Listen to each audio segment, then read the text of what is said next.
तो मसनूई ग्रह हम पढ़ रहे थे, तो मसनूई ग्रह में आपको क्या समझ में आया? कौन बताना स्टार्ट करेगा? मसनूई ग्रह से मतलब क्या समझ में आया आपके? हमने कल पिछली क्लास में मसनूई ग्रह के बारे में बताया था। तो क्या है मसनूई ग्रह? जो सर दो दो, ग्रहों जब दो ग्रहों की युति होती है तो वो एक तीसरे ग्रह की तरह इफेक्ट देते हैं। हम्म। तो इससे हम उस ग्रह का असर और अच्छे से देख सकते हैं कि अगर वो दो की युति है तो युति का असर हम अच्छे तरीके से देख सकते हैं कि उसको तीसरे ग्रह का भी वो युति देखिए, असर दे रही है। युति युति का तो हम देख ही सकते हैं, लेकिन मसनूई ग्रह जो एक प्लेनेट दो एनर्जी से मिलके बना होता है ना, वो याद रखना जरूरी है। यहाँ पर दो प्लेनेट की युति होना किसी भाव में एक अलग बात है, और मसनूई ग्रह का निर्माण होना एक अलग बात है ना? तो कोई भी प्लेनेट जो है, वो लाल किताब के अनुसार दो प्लेनेट की एनर्जी से मिलके बना हुआ है। ठीक है? तो वो, अच्छा, हमें उल्टा भी याद रखना है कि जैसे बुध हाँ, कौन से दो से मिलके बना है। बिल्कुल हमको उल्टा भी याद रखना है कि ठीक है। वो जो प्लेनेट किसी हाउस में बैठा हुआ है, उसके अंदर किन दो प्लैनेट्स की और एनर्जी शामिल है। ठीक है? जी। तो मसनोई ग्रह बड़ा इंपॉर्टेंट एक ग्रामर का एक टूल कह सकते हैं, या चैप्टर कह सकते हैं, है जो जिससे जो है ना, आप कुंडली की 50% प्रिडिक्शन करना आप सीख जाओगे, और उपाय बनाना सीख जाओगे। है ना? पर सर एक मेरे मित्र की कुंडली है, उसके ना 11th हाउस में 5 प्लेनेट ऑलरेडी बैठे हैं और वो उन पांच, पांचों का मैंने देखा नहीं नहीं, तो 6 मसनूई बन रहे हैं। नहीं नहीं नहीं, वो 5 प्लैनेट की एनर्जी की हम बाद में बात करेंगे। हम ठीक है सिर्फ सर। दो, वो जो अभी हम मसनोई ग्रह की एनर्जी की बात कर रहे हैं, जो मसनोई प्लैनेट जो होता है ना, वो दो प्लैनेट की एनर्जी से मिलकर बना होता है। क्या दो से ज्यादा होते हैं तो सर उनको अलग तरीके से फिर रीड करते हैं। हाँ बिल्कुल, उसमें दो मसनोई प्लैनेट में ना एक बीच में एक एनर्जी शामिल होगी, तो वो जो एक प्योर मसनोई प्लैनेट की जो एनर्जी थी, जो एक मिलके एक प्लैनेट बन रही थी ना, वो प्योरेस्ट फॉर्म में नहीं जाएगी वो। उससे अच्छी भी हो ओके। सकती है, उससे खराब भी हो सकती है। ठीक है सर। अब जैसे सूर्य बुध राहु, है ना, ये तीन प्लेनेट मान लीजिए किसी एक भाव में है, और इसमें अगर हम देखेंगे तो सूर्य और बुध मिलके एक नेक मंगल का निर्माण होता है, अगर आपने मसनोई प्लेनेट की सारणी को देखा होगा। हाँ जी सर। है ना? जी। तो इसका मतलब सूर्य बुध और राहु हैं, तो इनका मंगल नेक होना चाहिए, क्योंकि सूर्य बुध की युति है, होना चाहिए नेक। लेकिन जी सर। राहु की उपस्थिति की वजह से अब उतना नेक नहीं रहा।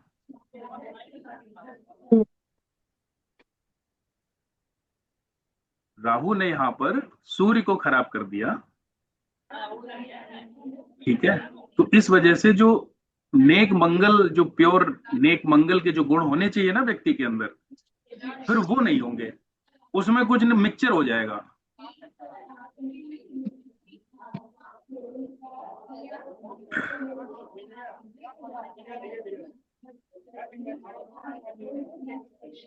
ओके। सचिन जी, आप कुछ बोल रहे हैं क्या? आपकी आवाज नहीं आ रही है।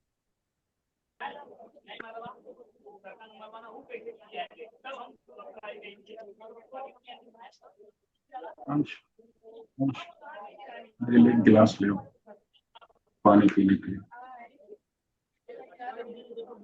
इधर से जाओ, इधर से।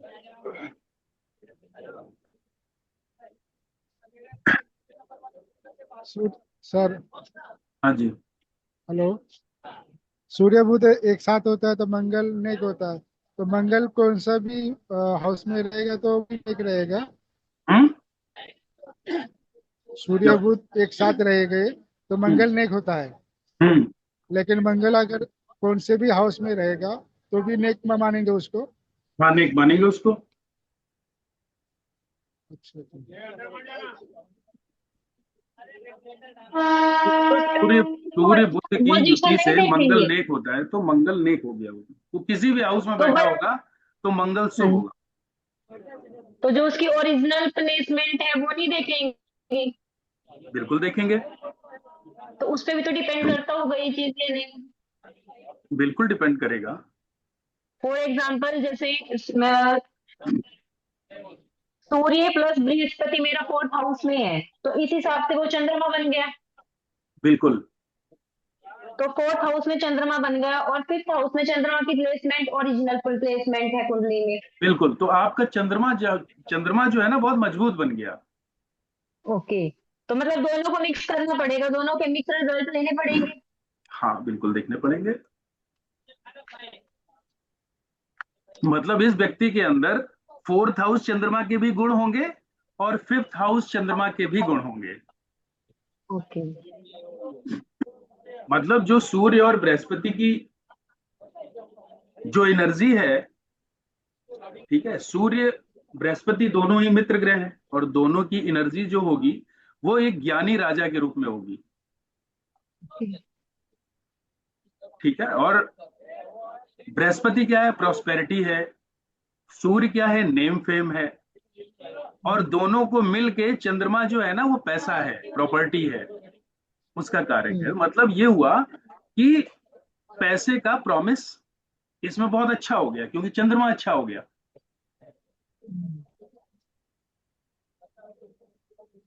ठीक है, और 5th हाउस चंद्रमा के अपने गुण है ही अलग, तो चंद्रमा यहाँ पर स्ट्रांग अच्छा हो गया। ठीक है, तो यहां पर अगर दो ही प्लेनेट अगर बैठे हुए हैं तो हम मजबूत इसको मसनोई प्लेनेट की एनर्जी मानेंगे। अगर मान लीजिए कोई तीसरा यहां पर शामिल हो जाता है तो उस मिक्सचर में जो जो प्लेनेट बन रहा है ना उसमें थोड़ा सा शुभता भी आ सकती है और अशुभता भी आ सकती है। अब जैसे वीनस है, वीनस जो है ना राहु केतु की से मिलके बना होता है। तो राहु केतु की प्लेसमेंट के आधार पे ये डिसाइड होगा कि इस चार्ट में शुक्र कैसे काम कर रहा है। किसी के चार्ट में मान लीजिए 3rd हाउस में शुक्र बैठा है, किसी कोई ए आदमी है उसके चार्ट में 3rd हाउस में शुक्र बैठा है। एक बी आदमी है उसके भी चार्ट में 3rd हाउस में शुक्र बैठा है। ठीक है, लेकिन शुक्र 3rd हाउस के दोनों को बराबर रिजल्ट थोड़ा ना आ रहे होंगे, कुछ ना कुछ अलग अलग होगा ना उसमें, उसके में कुछ चेंज होगा, उसके में कुछ चेंज होगा। तो ये डिपेंड करता है राहु और केतु के ऊपर, क्योंकि राहु और केतु की एनर्जी से मिलके ही वीनस बना हुआ है। राहु मतलब आपके विचार, केतु मतलब धड़। जो राहु सोचेगा, जो आपका दिमाग विचार करेगा, जो उसके दिमाग में चीजें चलेंगी, धड़ वही करेगा, केतु वही करेगा। केतु का जो रिजल्ट होता है ना वो राहु के ऊपर ही डिपेंड होता है पूरी तरीके से। तो यहां पर मान लीजिए राहु केतु बहुत अच्छी स्थिति में, एक जो हमने पहला एग्जाम्पल दिया कि शुक्र 3rd हाउस में किसी के है और राहु केतु के हिसाब से डिसाइड होगा कि ए वाले चार्ट में शुक्र अच्छा काम कर रहा है या बी वाले चार्ट में शुक्र अच्छा काम कर रहा है। तो ए वाले चार्ट में राहु की जो प्लेसमेंट है वो मान लीजिए फर्स्ट हाउस में राहु और 7th हाउस में केतु। जो ए चार्ट है, वीनस की पोजीशन 3rd हाउस, राहु की पोजीशन 1st हाउस और 7th हाउस, केतु की पोजीशन। दूसरे चार्ट में 3rd हाउस में राहु है, 6th हाउस में राहु, सॉरी 3rd हाउस में शुक्र है, 6th हाउस में राहु है और 12th हाउस में केतु है। अब आप हमें यह बताइए कि इन दोनों चार्ट में किसका शुक्र अच्छा है। सर सेकंड वाला, जिसका केतु 12th हाउस में है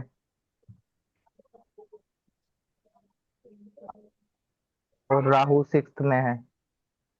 हम्म, तो सेकंड चार्ट का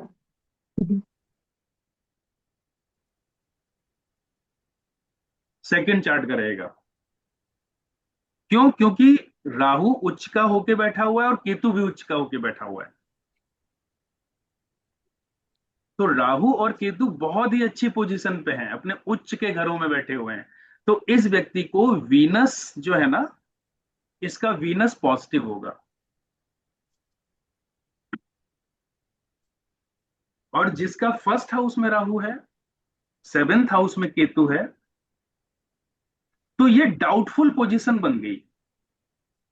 फर्स्ट हाउस के राहु को हम बिल्कुल ये नहीं कहेंगे कि वो खराब होके बैठा हुआ है। क्यों नहीं कहेंगे?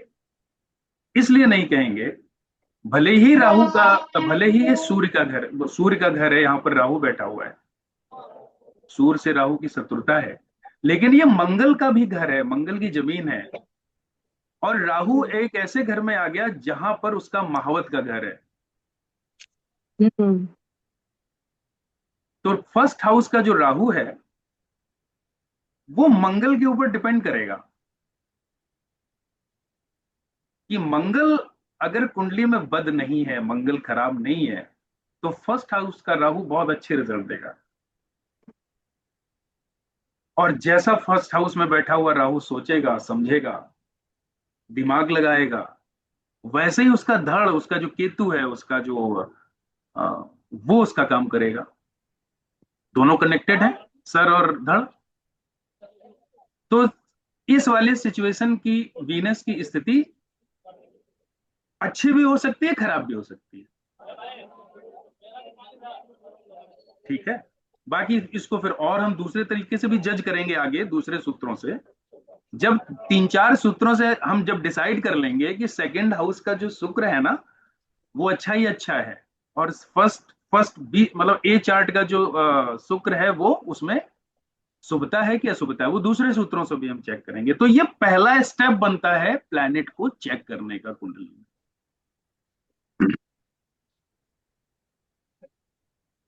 कि प्लैनेट के बारे में पता लगाया जा सके कि प्लैनेट किस स्थिति में बैठा हुआ है। ठीक है। अब सर ये आपने बोला सर आपने बोला कि राहु शुक्र एक ही घर में आएगी तो भी खराब है बोला आपने। नहीं, तो मैंने ऐसा बचपन में ऐसा कुछ नहीं बोला। पिछले क्लास में क्या? राहु सूर्य नहीं, सूर्य और शुक्र, अपना सूर्य और राहु एक ही घर में आएंगे तो वो उच्च के हो गया, ऐसा बोला ना? कि मेरा कंफ्यूज हो रहा है। ये अभी नहीं नहीं, ये चीज जो है ना, इस तरीके से मत पूछा करिए सचिन जी। मैं जो है ना वो दूसरे तरीके से मैं बता रहा हूँ इस समय। आपने उसको जो है ना वो टॉपिक बिल्कुल चेंज कर दिया यहाँ से। इसको बाद के लिए रखें क्वेश्चन, जो कंफ्यूजन वाले जो क्वेश्चन है ना उनको बाद के लिए रखें। ठीक है, ठीक है ना, वो मसनोई वाले वो थीम पे हम लोग बात कर रहे हैं ना, वो फ्लो वो थोड़ा सा टूट जाता है, जो मतलब बताने जा रहा था मैं ना, वहां से फ्लो ब्रेक हो जाता है। तो कंफ्यूजन वाले जो क्वेश्चन है ना वो बाद में रखे जाए। ठीक है, ठीक है। ठीक है। तो हम यहाँ पर शुक्र की शुभता शुभता जो है ना राहु केतु के ऊपर डिसाइड करेंगे। ये ठीक हम उल्टा भी कर सकते हैं। मान लीजिए किसी के चार्ट में शुक्र सेवेंथ हाउस में बैठा हुआ है, अपने घर में है, अच्छी पोजीशन में है। राहु केतु के हिसाब से अब हम डिसाइड करेंगे कि शुक्र जो अपने घर में बैठा हुआ है वो कितने अच्छे रिजल्ट दे सकता है। ये है मसनोई ग्रह जो प्लैनेट को देखने का तरीका। इसी तरीके से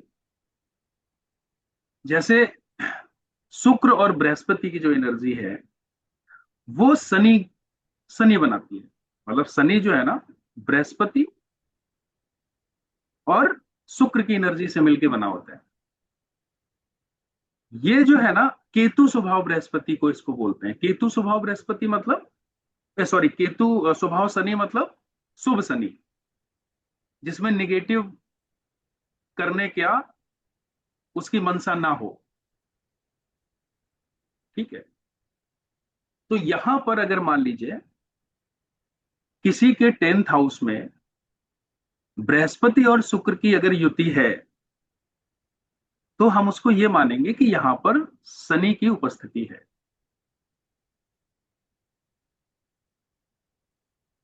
यहां पर शनि की उपस्थिति है, बृहस्पति शुक्र की अगर युति 10th हाउस में बनी होगी। तो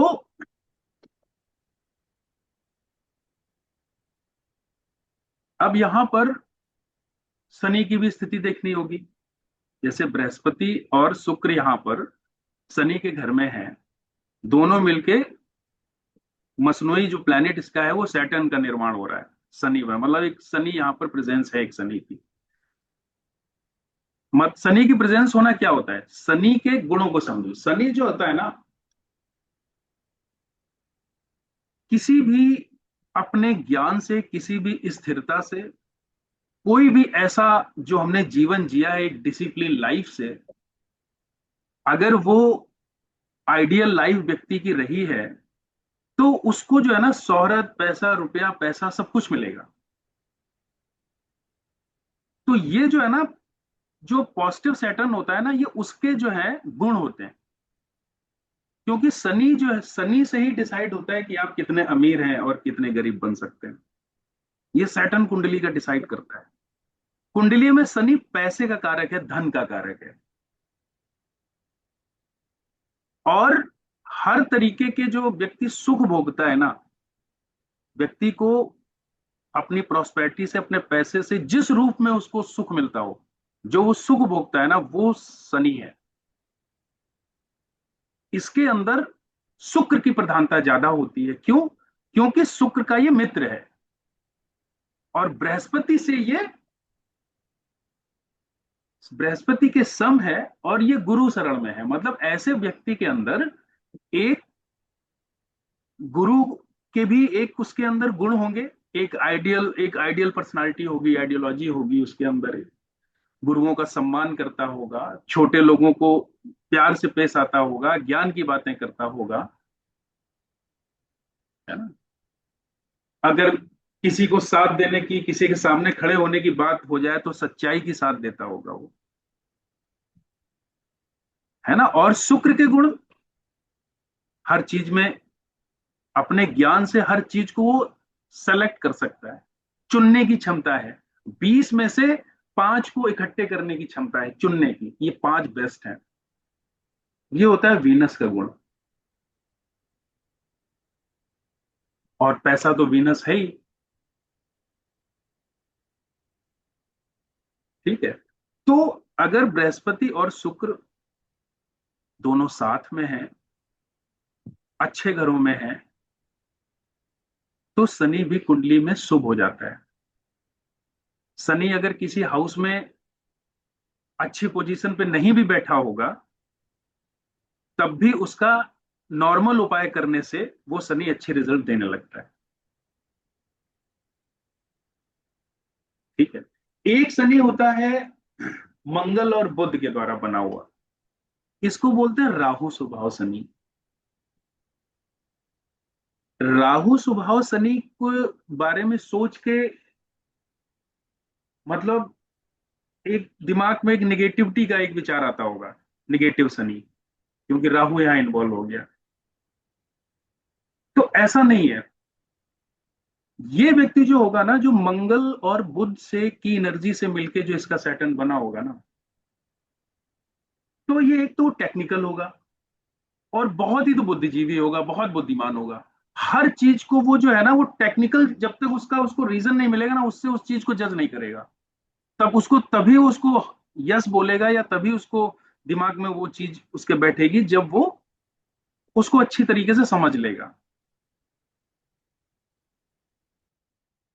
कैलकुलेटिव उसका जो पार्ट होगा ना, वो बहुत अच्छा होगा।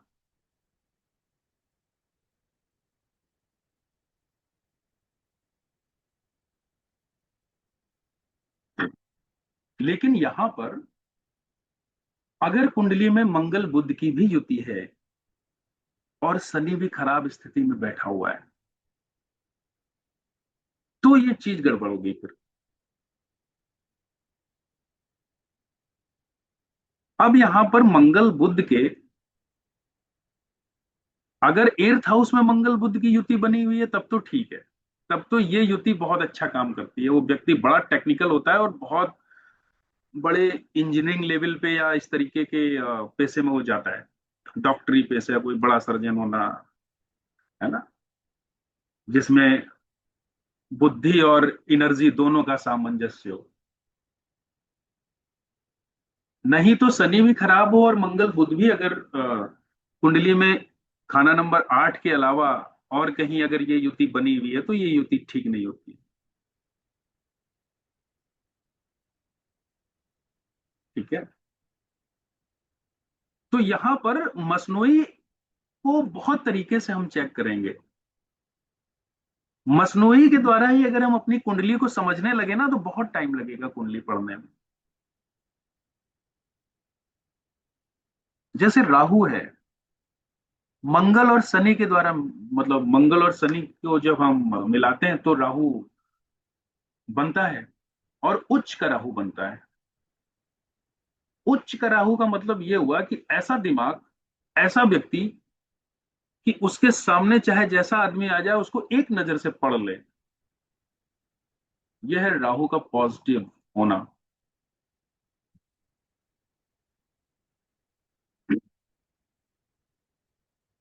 उसको पहले से ही आभास हो जाए कि यहां से मुझे दिक्कत आ सकती है, पहले से ही उसको आभास हो जाएगा।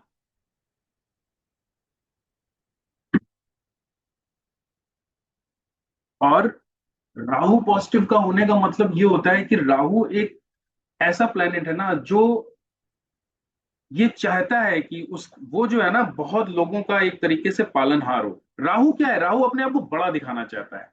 जिस रूप में व्यक्ति अपने आप को बड़ा दिखा सकता है ना, वो सब राहु के विचार हैं।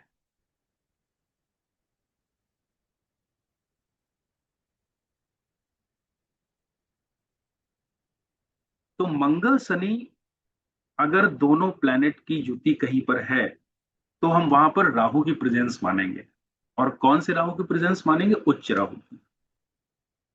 यहां खराब और बुरे उसके विचारों की बात नहीं हो रही है कि कुछ विचार किसी आदमी के लिए, जो लोगों के लिए नेगेटिव है उसके लिए पॉजिटिव होते हैं, जो लोगों के लिए नेगेटिव है तो उसके लिए पॉजिटिव होते हैं। तो हर किसी के विचार अलग अलग होते हैं।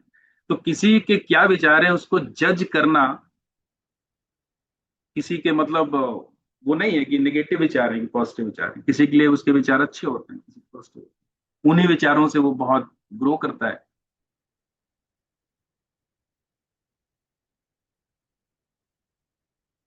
ठीक है, मंगल और शनि की युति 3rd हाउस में है,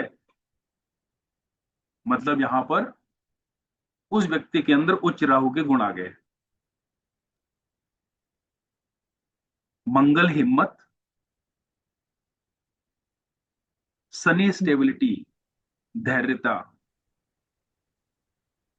अगर किसी भी व्यक्ति के अंदर अगर ये दो गुण हैं कि किसी भी काम में अगर वो घुसता है तो स्टेबल हो जाए, 4 जगह गड्ढा खोदने से अच्छा है एक में ही गड्ढा खोदता रहे, और उसके अंदर उसी एनर्जी के साथ में मंगल अच्छा होना।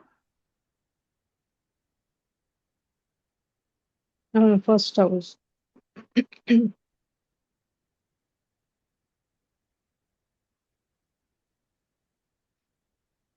ठीक है, मंगल शनि की युति अगर 1st हाउस में है तो 1st हाउस का राहु मानेंगे।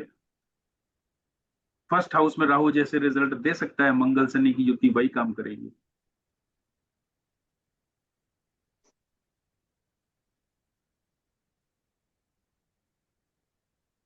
कैसा मानेंगे हम राहु? मंगल शनि की युति अगर 1st हाउस में है तो हम राहु को कैसा मानेंगे कुंडली में?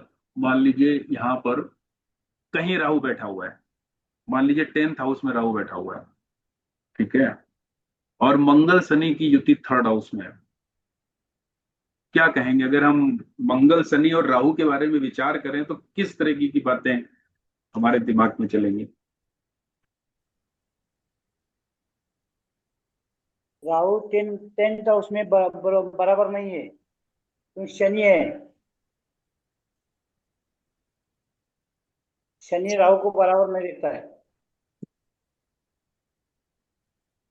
शनि राहु तो मित्र हैं, कैसे राहु को बराबर नहीं देखता है? अच्छा ही होगा ये भी सर। सर थर्ड हाउस में उच्च का हो जाएगा, मंगल शनि राहु उच्च अच्छा ही का हो होगा। जाएगा, वैसे भी राहु थर्ड हाउस में अच्छा है। हाँ राहु ठीक है। 10th। मंगल शनि यहाँ पर देखिए, इसको हम कितने तरीके से, अगर हम राहु को अगर हम जज करेंगे तो हम राहु को ऐसे जज करेंगे। एक तो मंगल शनि की युति हो गई, मतलब राहु पॉजिटिव हो गया, राहु उच्च का हो गया, राहु पावर पावर में आ गया। ठीक है। दूसरा, 10th हाउस में राहु अगर बैठा हुआ है तो 10th हाउस में राहु जो है ना, वो राहु और शनि को तो वैसे ही जो है वो बोला गया है, इच्छाधारी नाग बोला गया, मतलब ऐसा नाग जो हर तरीके से मदद करे, है ना। तो शनि राहु की युति खराब नहीं है, तो राहु यहां पर खराब रिजल्ट नहीं देता।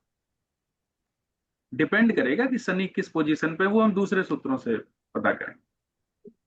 तो यहां पर हमको ये समझ में आया कि मंगल शनि की युति फर्स्ट हाउस में है, राहु 10th हाउस में है, सॉरी, मंगल शनि की युति थर्ड हाउस में है, राहु, क्या मैंने बोला था, क्या प्लेसमेंट बोली थी मंगल शनि की?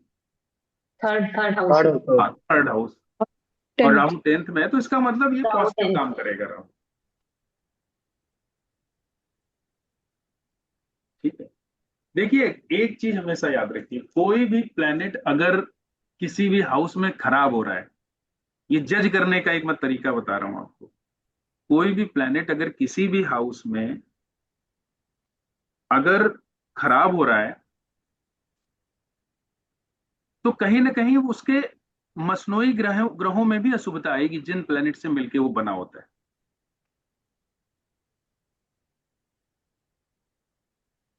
ठीक है। तो एक चीज और है, मान लीजिए कोई प्लेनेट किसी भी हाउस में खराब हो रहा है, ठीक है, तो वो कितने रूप से खराब हो रहा है, वो परसेंटेज वाइज भी हम सूत्र के बाद एक के बाद एक के बाद हम चेक करते जाएंगे। ठीक है। और एक चीज, जब भी कोई प्लेनेट खराब होता है किसी हाउस में, और उसके साथ में अगर कोई दूसरा प्लेनेट आ जाए, तो उस प्लेनेट की उस हाउस वाइज जो अशुभता है ना, वो बढ़ जाती है, वो कम हो जाती है। जैसे 7th हाउस में सूर्य नीच का होता है, यहां पर सूर्य के होने से तो एक तो बात क्लियर हो गई कि शुक्र जो है ना, वो प्रॉब्लम में आ गया। शुक्र ही प्रॉब्लम में आएगा। सूर्य सूर्य को तो प्रॉब्लम में लाने की राहु के अलावा तो किसी की हिम्मत नहीं है।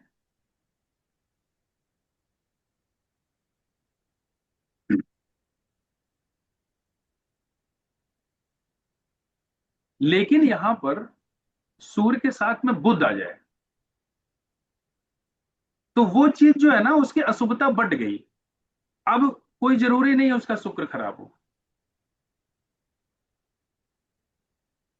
तो कोई भी प्लेनेट किसी भी हाउस में शुभ हो रहा हो, और उसमें अगर कोई दूसरा प्लेनेट अगर आके मिल जाए उसकी एनर्जी, तो उसकी शुभता और अशुभता में वो इफेक्ट डालती है। इसीलिए अगर कोई प्लेनेट, इसीलिए कायम ग्रह वाला जो हमने पढ़ा था ना अभी ग्रामर में, कायम ग्रह, तो ये कायम ग्रह जो जितने अच्छे रिजल्ट दे सकते हैं, उतने अगर कोई प्लेनेट की एनर्जी यहां पर मिल जाती है, तो वो अपने मूल स्वभाव को थोड़ा सा मॉडिफाई कर सकते हैं, या बदल सकते हैं, या उनका तरीका चेंज हो सकता है, स्थिति चेंज हो सकती है। इसी से ही जो है ना वो डिफरेंस आएगा।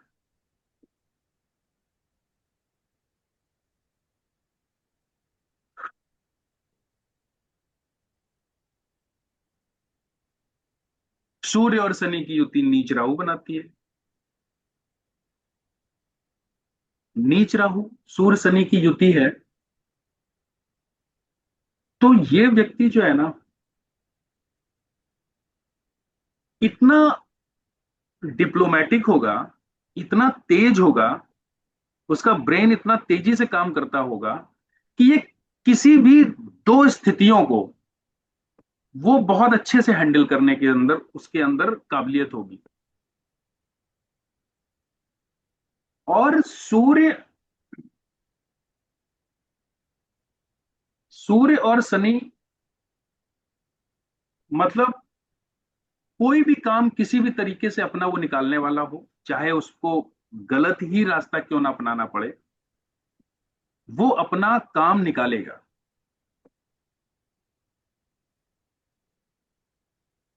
चाहे उसको उसके दिमाग में किसी भी हद तक निगेटिव विचार ही क्यों ना चले, या किसी भी तरीके से सोच के समझ के अपने काम को हर तरीके से निकालने की क्षमता, ये सूर्य सैटर्न का गुण है। दोनों जब एक साथ होते हैं, भले ही जो है आपस में शत्रुता है, सब कुछ है,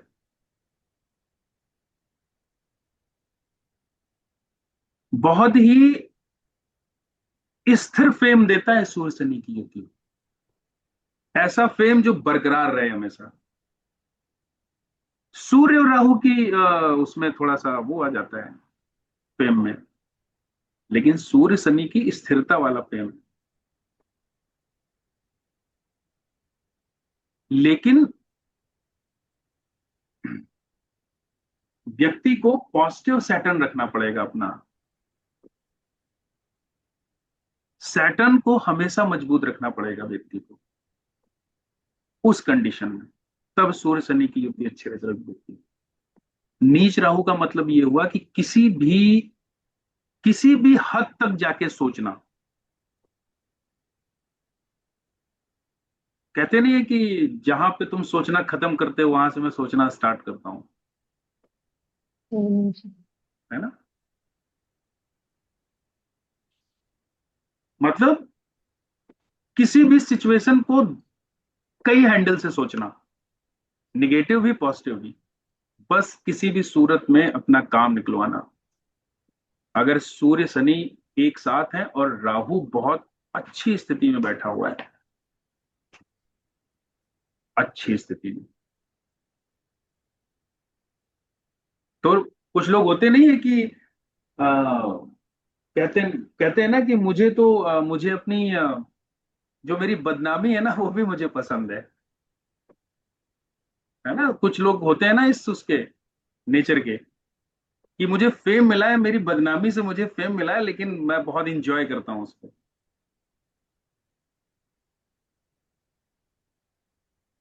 तो कमाल की युति है ये सूर्य और शनि की। सर सूर्य और शनि की नेगेटिव भी होगी युति के, पॉजिटिव भी होगी। अगर राहु नेगेटिव में होगा तो फिर नेगेटिव भी होगी। हाँ बिल्कुल निगेटिव ये युति होगी। यहाँ पे व्यक्ति, अगर यहाँ पर खराब हो जाएगा तो व्यक्ति अपने कर्मों के द्वारा अपना फेम खो देगा। अगर राहु पॉजिटिव में होगा तो अगर राहु यहाँ पर निगेटिव स्थिति में है, नहीं, अगर नाइन्थ राहु हाउस में पॉजिटिव में राहु होगा। है, नाइन्थ हाउस में राहु है, ठीक है, और सूर्य शनि की युति है।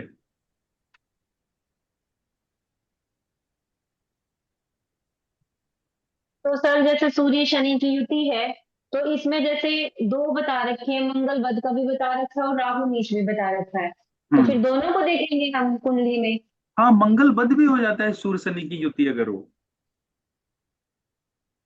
इसीलिए तो राहु का अच्छा होना ये डिपेंड करता है मंगल के ऊपर, क्योंकि राहु हाथी है और मंगल जो है ना उसका महावत है, उसको कंट्रोल करने वाला। अब ये डिपेंड ये करेगा कि उसको कंट्रोल करने वाला मंगल है कैसा।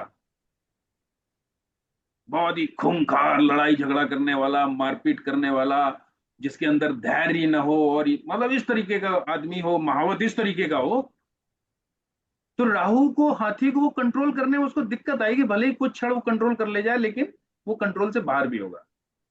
लेकिन बहुत अच्छा महावत है, समझदार है, उसकी उसकी हर चीज को वो ध्यान रखता है, हर चीज को वो समझता है, उसको भर पेट खिलाता है, अच्छे मंगल की निशानी। लोगों को भंडारा करवाता है। हाथी की सेवा के लिए पैसे की वो कुछ देखता ही नहीं है, बस ये मेरा हाथी है, इसका मुझे ख्याल रखना है, इस तरीके का व्यक्ति। पॉजिटिव मंगल, वो राहु को कंट्रोल करेगा बहुत आसानी से, और कंट्रोल ही नहीं, अपनी एनर्जी के हिसाब से उसको चलाएगा। तो राहु का कुंडली में देखना मतलब मंगल के ऊपर डिपेंड करता है कि राहु किस स्थिति में है, राहु किस तरीके के रिजल्ट देगा। मंगल अगर बहुत अच्छी पोजीशन पे है, राहु अगर खराब भी बैठा हुआ है, ठीक है, तो बहुत ज्यादा जिंदगी खराब नहीं होगी व्यक्ति की।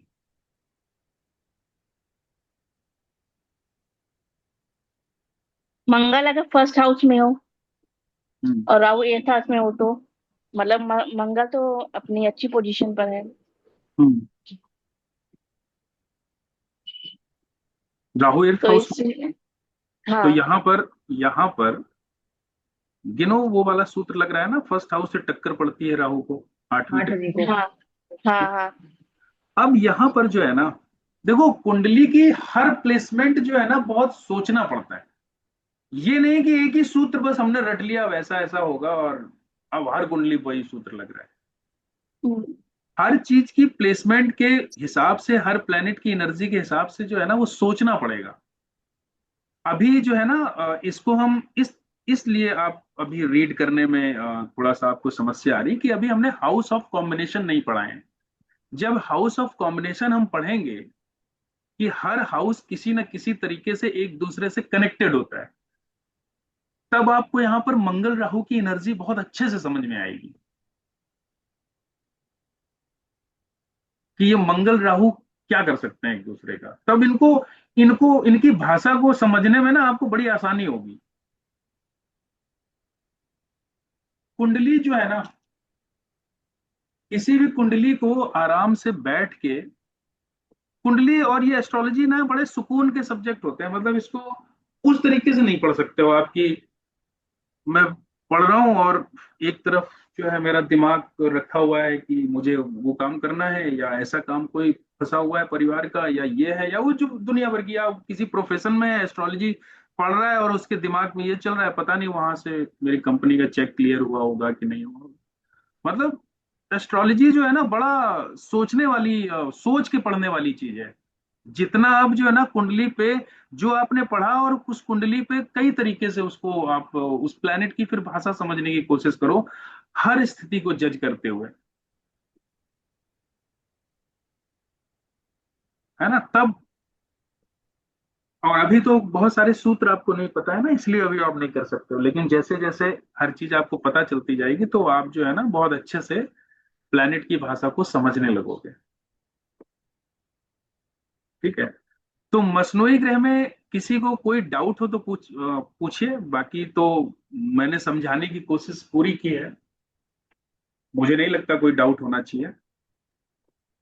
सर ना जैसे आपने अभी कहा था कि मंगल जो राहु को कंट्रोल करता है, हम्म। तो वो आपने एक पिछले टॉपिक भी बनाया था, उसमें टॉपिक में लिखा था कि जैसे कि बुध भी राहु राहु जो बुध के साथ चलता है, तो इसमें दोनों का डिफरेंस क्या या क्या है, इसमें क्या समरी क्या है? देखिए, मंगल के साथ में जो राहु है ना, वो आप इस तरीके से मान के चलिए कि वो अपनी एनर्जी को जो है ना वो खो के अपना पूरा कंट्रोल मंगल को दे देता है। ठीक। ठीक है, मतलब राहु यहाँ पर सरेंडर, अब मैं हाँ तो आपके जाता है। हवाले हूं, अब आपको जो करना है मुझसे करवाइए। ठीक। और बुध के साथ में राहु यहाँ पर दिमाग और सोचने समझने की जो क्षमता है ना, वो यहाँ पर एक साथ है। अब ये डिपेंड ये करेगा कि बुध राहु कहाँ पे, बुध कहाँ से कनेक्शन बना के रखा हुआ है, डिपेंड ये करेगा। ठीक है।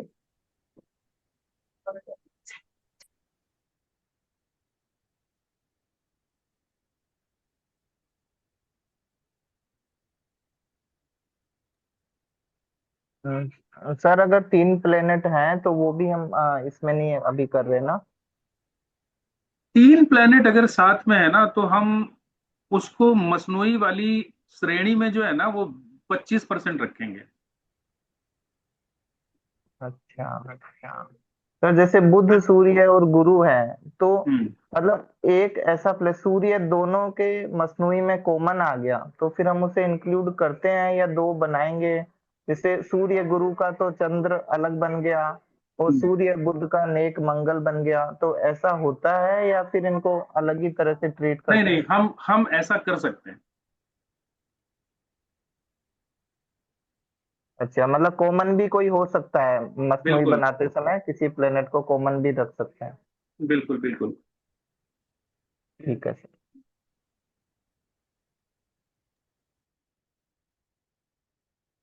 तो सर ऐसा भी रहता है जैसे तीन प्लान अभी बता रहे हैं जिसकी दशा चल रही है वो ज्यादा एक्टिव होगा उस हाउस में? क्या, फिर से बोलिए।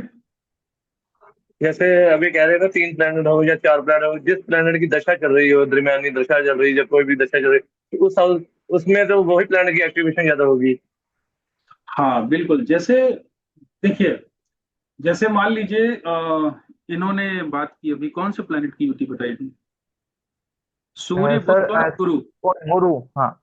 सूर्य बुध और गुरु, है ना? तो जी। यहां पर सूर्य बुध और गुरु की एनर्जी को आप समझने की कोशिश करिए। सूर्य और बुध ऑलरेडी बहुत अच्छा प्लेसमेंट, ठीक है। और सूर्य गुरु, सूर्य बृहस्पति, ये भी बहुत अच्छा प्लेसमेंट, है ना? तो तीनों प्लेनेट की शुभता इस हाउस में बढ़ गई। अब अगर मंगल अगर कुंडली में खराब भी बैठा होगा ना कहीं पे, तो उसके अंदर कुछ ना कुछ मंगल नेक के गुण आ गए। मतलब वो पूरी तरीके से विध्वंसक नहीं होगा, वो उसके अंदर सोचने समझने की क्षमता होगी। और चंद्रमा की भी गुण आ गए, सूर्य बृहस्पति, मतलब दयावान व्यक्ति, निस्वार्थ प्रेम करने वाला, हर किसी को दया से देखने वाला व्यक्ति।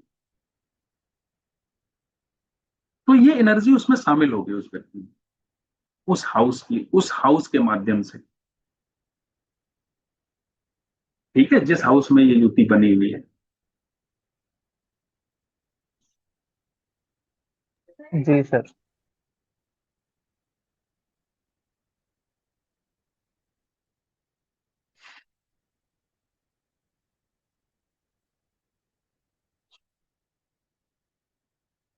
क्लियर है मसनोई वाला, है ना? बाकी इसको कुंडली में लगा के देखिएगा, मसनोई वाले टेबल को सामने रख के उस प्लैनेट की एनर्जी को समझने की कोशिश करिएगा। सिर्फ ये अभी समझने की कोशिश करिएगा कि इसके मसनोई ये दो प्लैनेट इस हाउस में, ये दोनों कंफर्टेबल हैं कि एक कंफर्टेबल है, एक अच्छी स्थिति में नहीं है।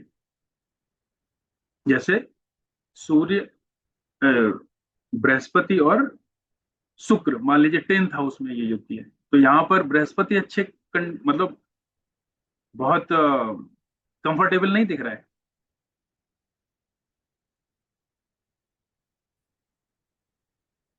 ठीक है, तो यहाँ पर हम उपाय भी कर सकते हैं। यहाँ पर इसी तरीके से बृहस्पति यहाँ पर नीच क्या है, तो बृहस्पति को तो नहीं हटाएंगे यहाँ से। यहाँ पर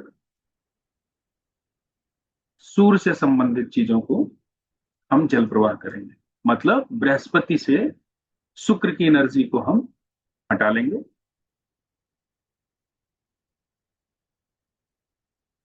ठीक है,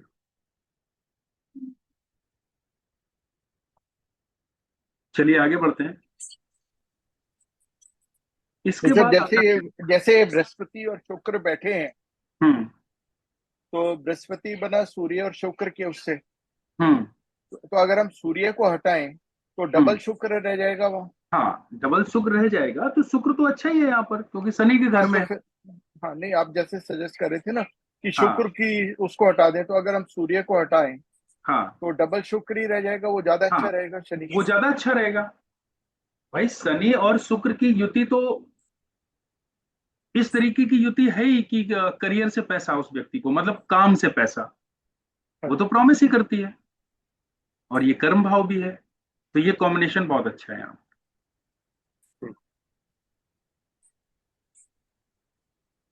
सर एक क्वेश्चन था। सूर्य को कैसे शिफ्ट करेंगे वहां से? अरे सूर्य से संबंधित वस्तुएं, जैसे सूर्य से संबंधित क्या क्या होता है, तांबा सूर्य से संबंधित है ना, अनाज, गेहूं का अनाज वो सूर्य से संबंधित है, हाँ गुड़ जी। सूर्य से संबंधित है ना। ठीक तो है। ये सब चीजें जो है आप हाँ जी। जल प्रवाह कर सकते हैं। ठीक। जी सर एक क्वेश्चन था। जैसे कि आप बोल रहे हैं जल प्रवाह कर सकते हैं, तो अगर फोर्थ हाउस में सूर्य के दुश्मन बैठा है, शनि है या राहु बैठा है, तो इन दैट केस क्या होगा? देखिए, फोर्थ हाउस में, फोर्थ हाउस की एनर्जी वैसे ही काम करती है जैसे सेकंड हाउस की एनर्जी काम करती है। अगर आपको कोई उपाय ना समझ में आ रहा हो कि हम जी इसका कैसे उपाय करें, तो उसको मंदिर में दे जी दो जाके आप। मंदिर में देने का मतलब क्यों है? क्योंकि वो धर्म स्थान है हमारी कुंडली के हिसाब से, सेकंड हाउस।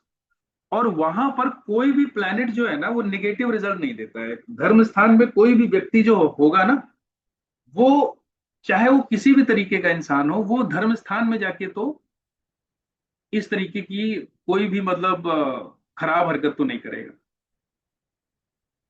ठीक है। किसी तरीके से फोर्थ हाउस को माना जाता है।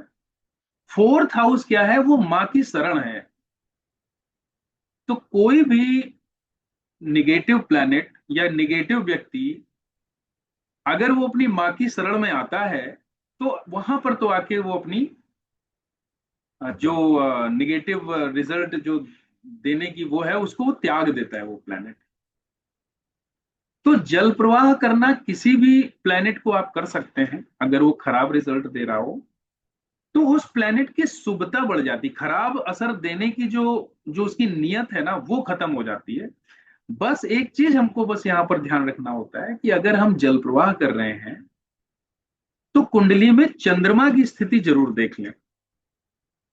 क्योंकि आप किसी भी निगेटिव प्लैनेट की वस्तु को अगर आप जल प्रवाह कर देंगे तो उसकी तो अशुभता कम हो जाएगी, लेकिन वही जैसे पानी में जितनी गंदगी हम मिलाते जाएंगे पानी उतना ही अशुद्ध होता चला जाएगा। तो यहां पर अगर चंद्रमा पहले से निगेटिव पोजीशन पे है कुंडली में, तो जल प्रवाह अवॉइड करना चाहिए। और अगर मान लीजिए जल प्रवाह आप करते भी हो, तो चंद्रमा से संबंधित चीजों को आप धर्म स्थान में जरूर दे दें। चंद्रमा को थोड़ी सी मदद मिल जाएगी, चंद्रमा को हम मजबूत कर देंगे। ठीक है। जी सर। चलिए, मसनोई वाला कॉन्सेप्ट क्लियर हो गया, बाकी इस पर प्रैक्टिस करिएगा तो और क्लियर हो जाएगा। ठीक है। अब यहां पर कोई भी प्लैनेट जब भी खराब होता है, तो जब हमने मसनोई में ये पढ़ा कि वो जिन प्लैनेट से मिलके बना होता है उसकी एनर्जी को वो शुभ या अशुभ कर देता है, जैसी स्थिति बनेगी मसनोई ग्रह की। लेकिन यहां पर कॉन्सेप्ट ये है कि जब भी कोई प्लैनेट खराब होगा तो वो प्लैनेट किसी दूसरे प्लैनेट को वो खराब कर देगा। इसको लाल किताब में की भाषा में बोलते हैं, इसको लाल किताब में कुर्बानी के बकरे के नाम से ये कॉन्सेप्ट है। मतलब कोई भी प्लैनेट जब कुंडली में खराब होगा तो वो खुद तो खराब होगा ही होगा, साथ में वो एक प्लैनेट को और खराब कर देगा।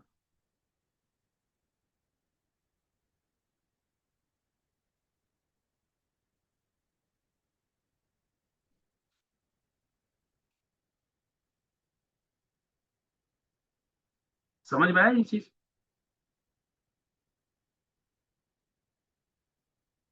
अगर किसी चार्ट में सूर्य किसी वजह से वो खराब हो रहा है, तो सूर्य से संबंधित तो चीजें खराब होंगी ही होंगी।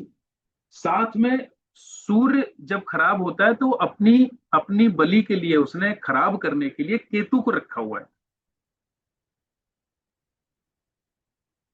तो केतु भी खराब हो जाएगा। मतलब ये हुआ कि अगर किसी व्यक्ति का सूर्य अगर खराब हो रहा है किसी वजह से, मतलब उसके नेम फेम में दिक्कत आ रही है, नेम फेम में समस्या आ रही है, फादर से उसके बहुत अच्छे रिलेशन नहीं है, फादर से वैचारिक मतभेद हैं, गवर्नमेंट से संबंधित चीजों में उसको लाभ मिलने में दिक्कत आई है, या इन कामों में असफलता मिली है, सूर्य खराब होने का मतलब। तो जब सूर्य खराब होगा ना, तो ये अपनी जो अशुभता है ना, वो केतु के ऊपर डाल देता है, मतलब केतु को भी खराब कर देता है। केतु खराब होने का मतलब क्या है? मेल संतान। ये लाल किताब के अनुसार मेल संतान का कारक है, तो उससे संबंधित चीजों में अशुभता आएगी। केतु मेल और फीमेल में जननांगों का भी कारक होता है, प्राइवेट पार्ट्स का, उससे संबंधित चीजों में समस्या आएगी। पैरों से संबंधित समस्या, घुटनों से संबंधित समस्या, कानों से संबंधित समस्या, और समाज में केतु झंडा भी है, समाज में अपना नाम न बना पाना, ये भी केतु खराब के लक्षण है। तो इसमें अशुभता आ जाएगी।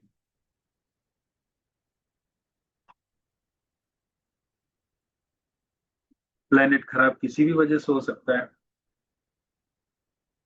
वो तो हमने बताया अभी कि प्लेनेट कैसे कैसे खराब हो सकता है। टक्कर से, अचानक चोट से, धोखे से,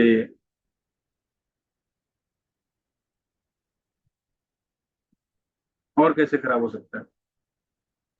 दृष्टि से, हाउसेस से। दृष्टि से, हाउसेस से, युति से, है ना। बहुत तरीके हैं मतलब प्लेनेट खराब होने के, मतलब देखने में कई तरीके से प्लेनेट खराब हो सकते हैं। तो वो प्लेनेट तो खराब होगा ही होगा, वो अपनी जो अशुभता है उससे वो दूसरे प्लेनेट को भी खराब करेगा।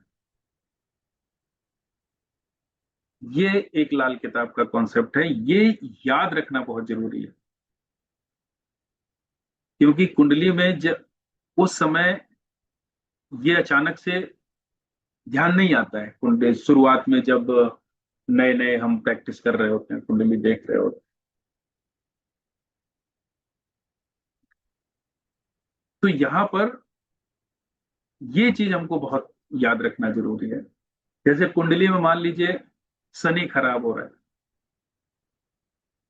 तो शनि ने अपने दो एजेंट रखे हुए हैं, राहु केतु, उसी के हिसाब से ही वो अपने कर्मों के फल देता है व्यक्ति को, उसी के हिसाब से उसके कर्म होते हैं।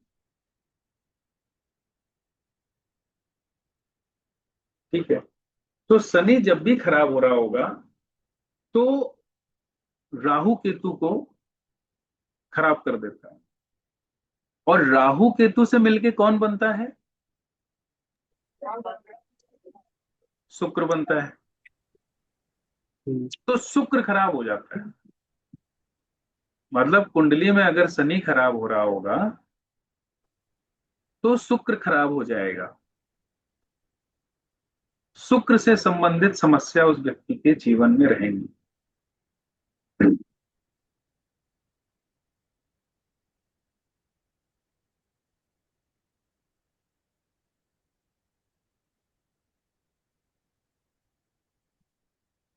शनि किसी भी तरीके से खराब हो रहा हो, सूर्य की दृष्टि पड़ रही हो, या सूर्य की टक्कर, आपसी टकराव हो, सूर्य की टक्कर पड़ रही हो शनि को, तो यहाँ पर व्यक्ति का काम खराब तो होता ही होता है, साथ में उसके पार्टनर की भी स्थिति ठीक नहीं होती है। गृहस्थी का सुख बहुत अच्छा नहीं होता है, पार्टनर की सेहत भी खराब रह सकती है, हेल्थ इश्यूज भी हो सकती है।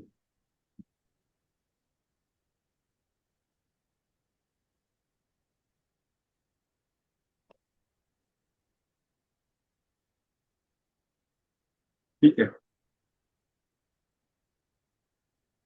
सूर्य की टक्कर, शनि जब सूर्य को खराब करता है तो शुक्र अच्छा हो जाता है, लेकिन सूर्य जब शनि को खराब करता है तो शुक्र खराब हो जाता है। ठीक है। यहां पर शनि की दृष्टि पड़ जाए, शनि की टक्कर पड़ जाए सूर्य को, तो यहां पर सूर्य खराब होता है, पूरी तरीके से सूर्य में खराबी आएंगी।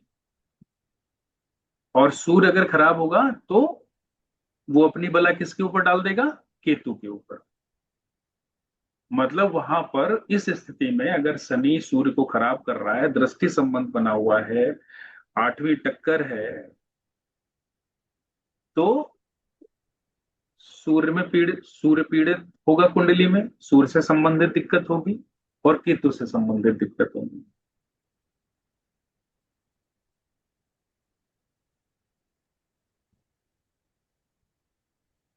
सर केतु फोर्थ हाउस में होगा तो भी पीड़ित हो जाएगा?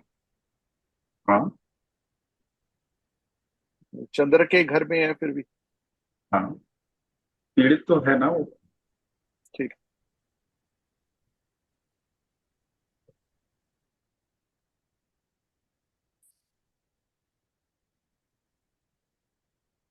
तो यहां पर वही कॉन्सेप्ट है, उसका भी आपको जो है ना वो लिस्ट दे रखी है, आपको चार्ट दे रखा है, उसमें सब लिखा हुआ है कि कौन सा प्लेनेट अगर खराब होता है तो अपनी बला किसके ऊपर डाल देता है। बुध खराब होगा तो शुक्र को खराब कर देता है।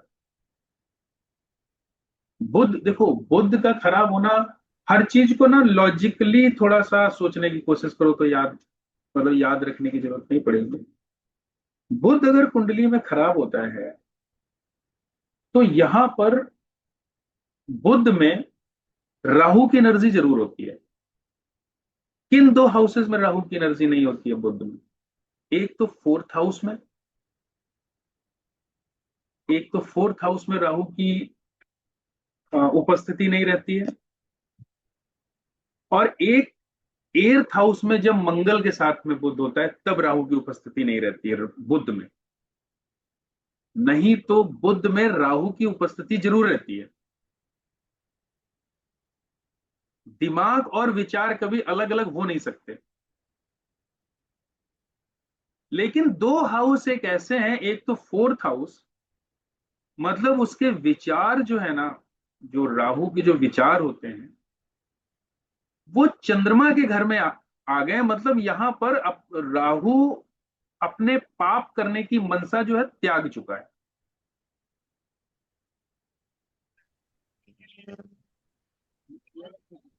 राहु सरेंडर हो गया, राहु यहां शांत हो गया है,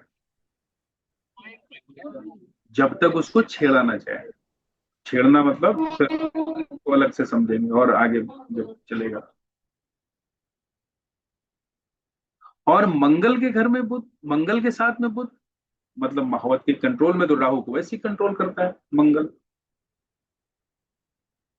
तो यहां पर दो बुध में राहु की मिलावट नहीं होती है, नहीं तो हर बुध में राहु की मिलावट होती है। बुध बहुत ही, जो दिमाग होता है वो किसी भी तरफ व्यक्ति का जा सकता है, और उसी से ही जो है ना सारी बुध कुंडली में बहुत इंपॉर्टेंट है। लाल किताब में सबसे ज्यादा जो महत्व जिस प्लेनेट को दिया गया है वो बुध को दिया गया है। पराशरी ज्योतिष में सूर्य को दिया गया है, भृगुनंदी नाड़ी में बृहस्पति को दिया गया है। तो लाल किताब में बुध को दिया गया है। लाल किताब कर्म के आधार पे जो है ना साइंस है, कर्म के अनुसार जैसा आप काम करोगे वैसे ही प्लेनेट आपको रिजल्ट देंगे, ऐसा लाल किताब कहती है। अपने अच्छे प्लेनेट को और अपने खराब प्लेनेट को अपने कर्मों के द्वारा हम उनको अच्छा भी कर सकते हैं और खराब भी कर सकते हैं। तो लाल किताब ऐसा मानती है कि इस व्यक्ति का जैसा बुद्ध होगा, जैसा इसका दिमाग होगा, वैसे ही इसकी सोच होगी, मतलब वैसे ही राहु होगा, वैसे ही शनि होगा, मतलब उसके कर्म होंगे, और फिर वैसे ही केतु रिजल्ट देगा।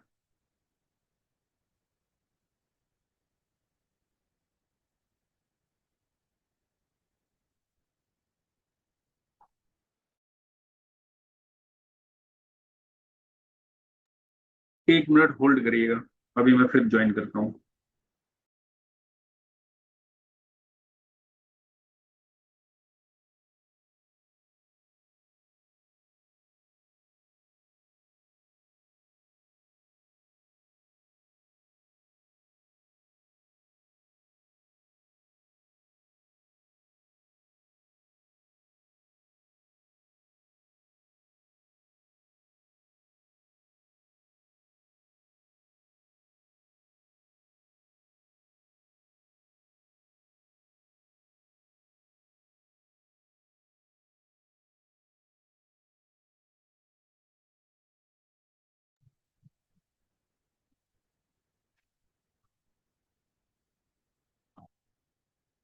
ठीक है जी।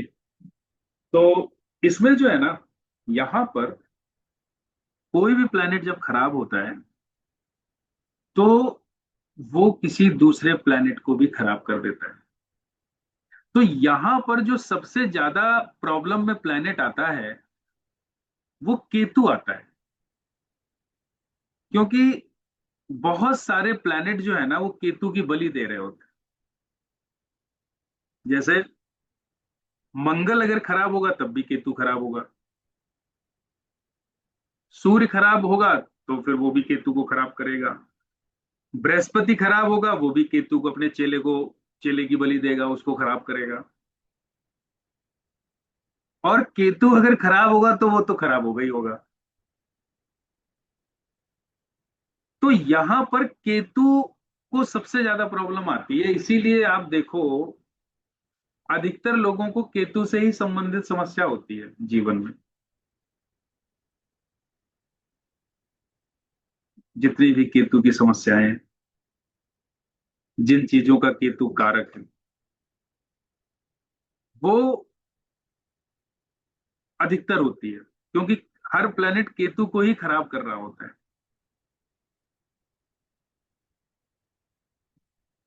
लेकिन चंद्रमा एक ऐसा प्लेनेट है, अगर चंद्रमा कुंडली में खराब हो जाए तो सूर्य, गुरु और मंगल ये तीनों को खराब कर देता है।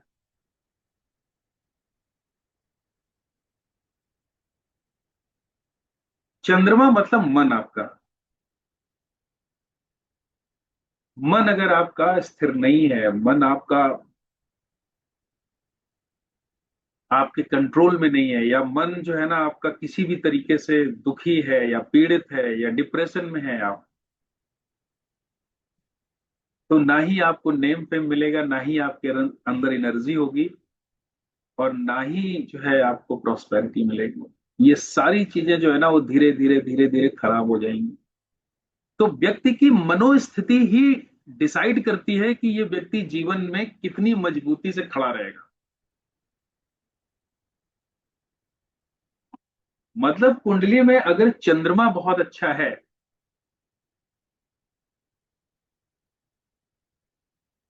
एक मिनट होल्ड करिए।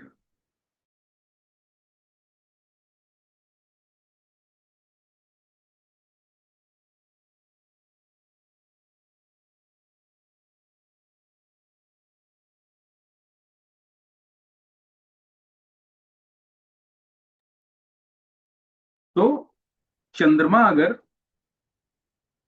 कुंडली में अगर खराब हो रहा है तो ये आपके सूर्य को, मंगल को और गुरु, तीनों को ये कुर्बान करेगा। ठीक है। तो ये दो कॉन्सेप्ट आपको बहुत ही ज्यादा ध्यान रखने हैं, ये दिमाग से बिल्कुल नहीं, कोई भी चार्ट अगर आपके सामने आता है तो ये दो कॉन्सेप्ट आपको बहुत ही तुरंत आपके दिमाग में चलना चाहिए। एक तो मसनोई ग्रह वाला, और ये जो प्लैनेट एक दूसरे को जो खराब करते हैं, कुर्बानी के बकरे बोलते हैं जिसको। ठीक है। सर अगर मान लीजिए कि मंगल खराब है और जुपिटर अपने उच्च के घर में बैठा है, तो उसको फिर कैसे खराब करेगा? वो तो अपनी अच्छी पोजीशन में बैठा है। नहीं, मंगल जुपिटर को कहाँ खराब करता है, मंगल केतु को खराब करता है। नहीं, मैं चंद्र कह रहा हूँ सर। चंद्र अगर खराब है, सॉरी, अगर चंद्र खराब पोजीशन में है हाँ। और जुपिटर उच्च में बैठा हुआ है, तो फिर हम्म। उसको कैसे खराब करेंगे? देखिए, किसी भी प्लैनेट की, मैंने क्या कहा, मैंने ये कहा कि शुभता अशुभता जो है ना, या वो 100% शुभ नहीं होता, 100% अशुभ नहीं होता है। हाँ तो जी। वो शुभता अशुभता ना, वो उस हिसाब से डिसाइड आप करेंगे ये कितना शुभ है कितना अशुभ है। लेकिन ये प्योर हो गया कि चंद्रमा अगर कुंडली में खराब है तो फोर्थ हाउस के जुपिटर की जो उच्च की स्थिति बननी चाहिए, जो उच्चता वाले जो रिजल्ट मिलने चाहिए, वो पूरे भरपूर नहीं मिलेंगे व्यक्ति को। अच्छा। है ना। तो अब जुपिटर तो मजबूत स्थिति में है, उसको भी हम नहीं भूलेंगे ना, फोर्थ हाउस में बैठा हुआ है जुपिटर। ठीक। हाँ जी।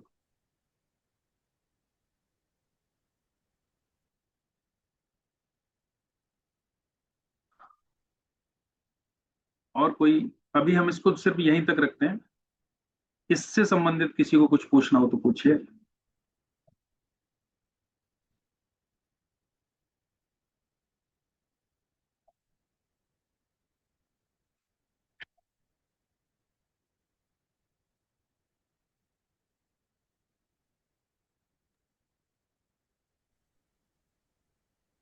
सर जैसे कि आपने बताया जब शनि खराब होगा तो शुक्र ऑटोमेटिकली खराब हो जाएगा।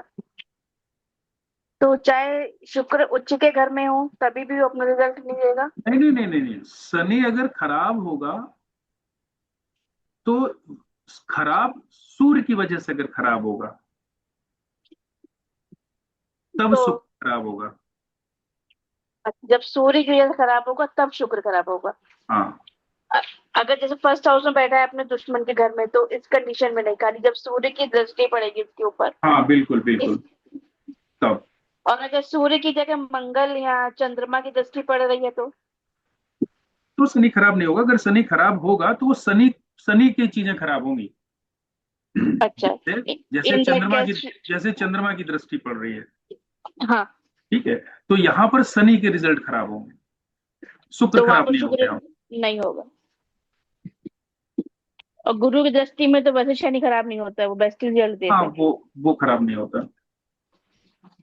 मतलब अगर चंद्रमा या उसकी मंगल की दृष्टि पड़ रही है तो शनि खुद खराब होगा पर शुक्र को खराब नहीं करेगा वो। हाँ जब सूर्य की दृष्टि पड़ेगी ओनली दैट कंडीशन वो शुक्र को खराब करेगा। बिल्कुल बिल्कुल बिल्कुल परफेक्ट।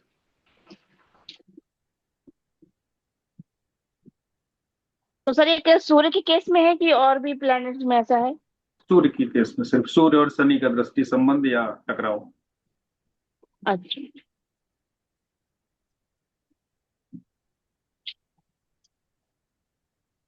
देखिए, इसको इस तरीके से भी हम समझेंगे कि कौन सा प्लैनेट कितना खराब हो रहा है। खराब होने का भी तो एक परसेंटेज होता है ना, कि ये प्लैनेट कितने तरीके से खराब है। अब सूर्य, जैसे हमने कहा कि सूर्य कुंडली में खराब हो जाए तो केतु को खराब करेगा। हम्म। लेकिन केतु को खराब करेगा, लेकिन सूर्य किस हिसाब से, मतलब कितना खराब हो रहा है, किन कारणों से हो रहा है, उस पर डिसाइड करेगा। जैसे मान लीजिए सूर्य और राहु की युति है ना। तो यहां पर एक कंडीशन ये समझ में आ गई कि सूर्य खराब हो रहा है। खराब हो रहा है ना राहु के साथ में सूर्य। हाँ सूर्य ग्रहण। तो मतलब केतु खराब हो रहा है। तो यहां पर जब तक राहु की उम्र होती है 45 साल तक, बस। तब तक यहां पर सूर्य खराब होता है, तो मतलब तब तक केतु भी खराब रहेगा। और जैसे ही 45 साल पूरे होंगे तो सूर्य अच्छा होता चला जाएगा, तो केतु भी अच्छा होता चला जाएगा, बशर्ते केतु किसी और अन्य कारणों से खराब ना हो रहा हो। और जैसे चंद्रमा खराब हो रहा है तो या वो सूर्य तीन। का हम उपाय कर दें, सूर्य का हम उपाय करते हैं। और सूर्य को अच्छा कर लें, तब भी केतु की शुभ रिजल्ट मिलना स्टार्ट हो जाए।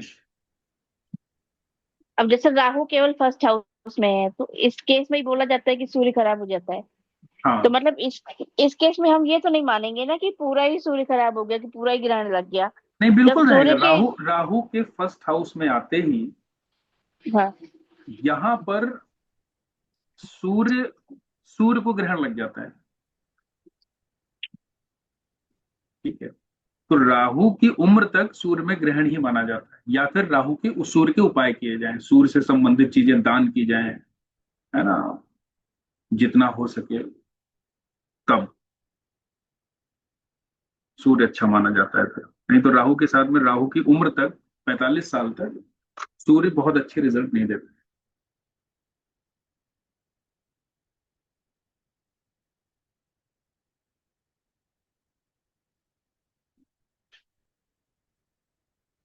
और किसी को कुछ पूछना है?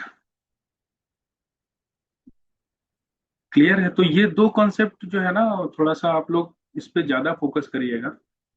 और अगर इस पे, अगर नेक्स्ट क्लास में अगर आप लोग कहेंगे तो चार्ट पे भी हम आपको एक प्रैक्टिस करवा देंगे, है ना, दिखा के, ठीक है ना, कि ठीक है। यहाँ पर ये मसनोई बन रहा है इस हाउस में तो कैसी एनर्जी होगी, इस मसनोई पे इस प्लेनेट पे इसकी दृष्टि पड़ जाएगी तो इस मसनोई में क्या वो सब आएगी, तो कुंडली पे मैं समझा दूंगा। ठीक है। ठीक। ठीक है, फिर उसके बाद में फिर हम नेक्स्ट चलेंगे। ठीक है सर। ठीक, ठीक है, मिलते हैं फिर नेक्स्ट ओके। क्लास में। ओके, जय श्री राम। Yes sir.